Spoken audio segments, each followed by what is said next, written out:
한 무리의 돌고래들이 화창한 날 북태평양의 수면 근처에서 행복하게 놀고 있어요. 수면의 잔물결이 일기 전까지 최고로 행복했었죠. 쓰나미나 수중 화산이 폭발을 준비한 것처럼 더 확연해집니다.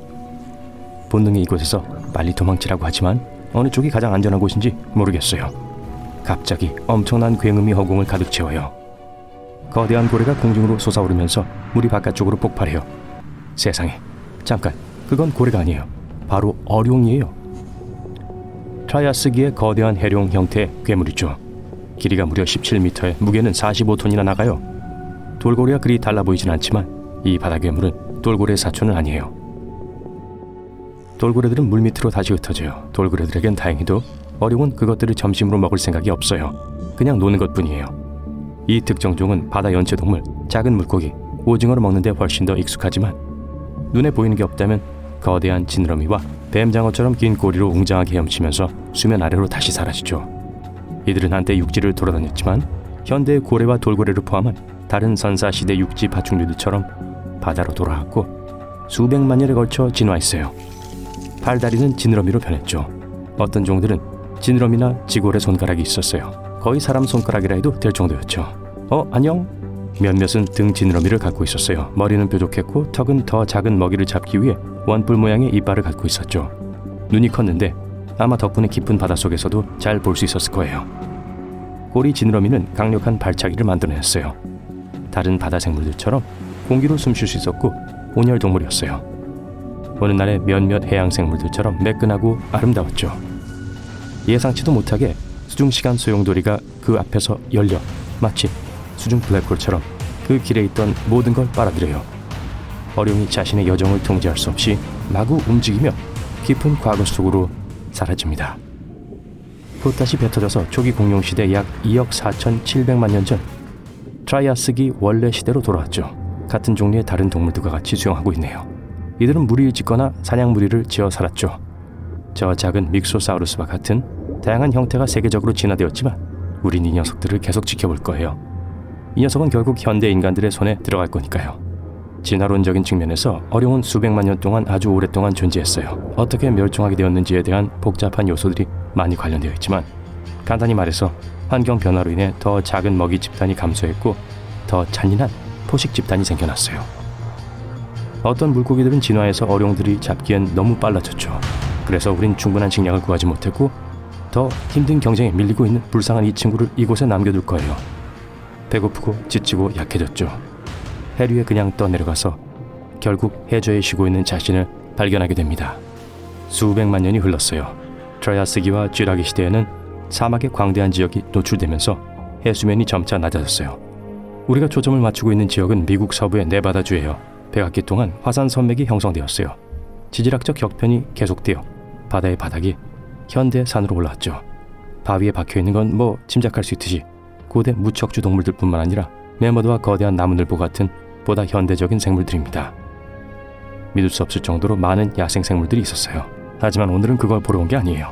우리 친구에게 무슨 일이 일어났는지 알아봅시다. 다시 1998년으로 시간을 빨리 뛰어넘어 볼게요. 그것은 네바다 북서부의 오거스타 산맥, 더 구체적으로 하자면 화석 언덕이라고 불리는 곳이에요. 바위 밖으로 튀어나온 건 척추뼈 몇 개였어요. 연구원들은 그게 어떤 생명체에 속하는지 알 수 있었어요. 분명 거대했거든요. 바위에 너무 깊이 박혀있고 복잡해서 발굴하는데 수년이 걸렸어요.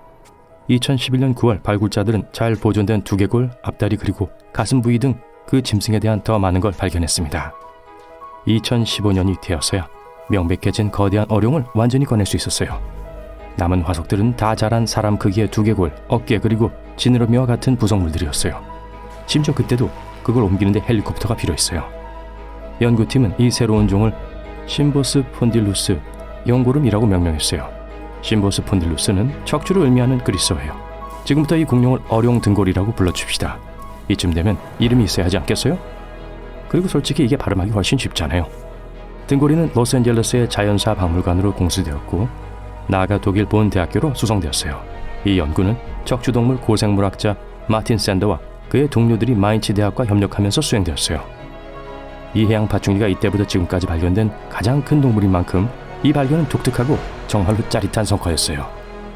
마틴 샌더는 우리가 아는 한 이것은 심지어 지구에 살았던 최초의 거대 생명체였습니다 라고 말했어요. 우린 등골이를 그 시대의 수중 티라노로 생각하면 될 거예요. 또한 이 유형은 위대한 죽음으로 알려진 대멸종 사건 이후 겨우 300만 년에서 500만 년밖에 살지 않았기 때문에 꽤 주목할 만해요. 대략 2억 5,200만 년 전에 일어난 일입니다. 전 세계 생명체의 약 90%를 앗아갔죠. 원인이 뭐였냐고요? 짧은 버전으로 말하면 온도 상승과 해수의 산성화의 증가였어요. 먹이사슬의 한 부분이 없어지면 상상할 수 있듯이 도미노 현상을 일으킵니다. 곧 먹을 게 거의 남지 않고 가장 튼튼한 녀석들만 살아남죠. 대기에도 높은 수준의 이산화탄소가 있었어요.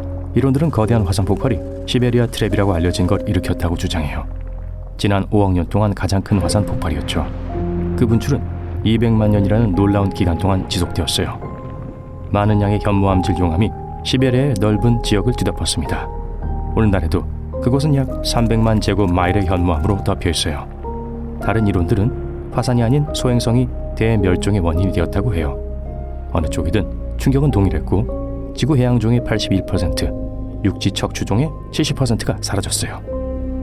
수많은 대멸종 사건이 있었지만 등고리의 크기와 존재는 대멸종에 비하면 비범해요. 종들이 회복하고 이 크기로 자라는데 보통 900만 년이 걸렸지만 등고리는 그 시간의 절반도 안 되는 시간에 나타났어요.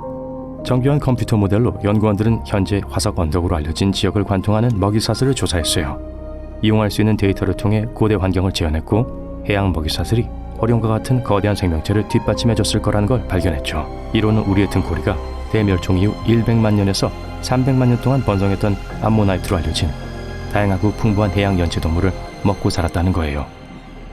현재는 멸종된 암모나이트는 대멸종에 따른 생태적 공백을 메웠고 자신들을 방해할 만한 먹잇감이 별로 없는 훌륭한 생활 조건을 갖고 있었어요. 어룡 또한 세계의 바다를 채운 최초의 거대한 생명체여서 빠르게 진화했어요. 그들이 먹은 연체동물들 또한 경쟁에도 덜 노출되었어요. 등고리는 엄청난 양의 식량을 공급받았어요. 그리고 내일이 없다는 듯이 먹어댔죠. 플랑크톤과 같은 음식을 먹어서 덩치가 커진 고래와 달리 등고리와 그의 친구 종들은 암모나이트를 먹음으로써 더 커졌고 시간도 훨씬 짧게 걸렸죠. 아이들에게 건강하게 먹으라는 좋은 메시지네요. 오늘날 우리에게 흥미로운 것은 이 결과들이 해양 생태계가 기후, 대기 또는 물 상태와 같은 극적인 변화에 힘을 기르고 잘 반응할 수 있다는 걸 보여준다는 거예요. 다른 경로를 갔을지도 모르지만 몇몇 어룡과 고래는 유사점을 갖고 있어요. 둘 다 크기가 크고 눈에 띄는 치아가 없어요. 향유고래는 대왕 오징어를 사냥하기 위해 깊이 잠수해요. 등고리도 비슷하게 사냥하죠. 물에서 먹이를 추출하기 위해서 필터 먹이의 일종을 사용합니다. 우리의 친구는 아마 물고기와 오징어를 먹었을 테고 훨씬 더 작은 어룡을 먹었을 거예요. 아야, 다른 어룡들은 거대한 도마뱀에 가까운 두개골의 많은 이빨을 갖고 있었어요. 거기엔 날카로운 이빨이 있었어요. 어룡은 공룡시대의 거의 모든 기간 동안 고대 바다를 헤엄쳤어요.